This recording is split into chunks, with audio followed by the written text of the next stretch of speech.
Yes. If someone borrow money from another person, who are by the case sisters, that is her pocket money. So that lady who lended the money, lended money to her sister, her pocket money. So no one of her family knows about it. So anyway, her family is well off. And that person who lended money died.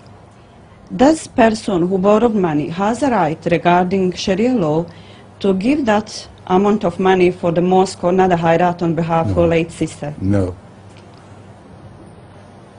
That person must return the money to the family, telling them to use it as the legacy of the deceased and distribute it among themselves.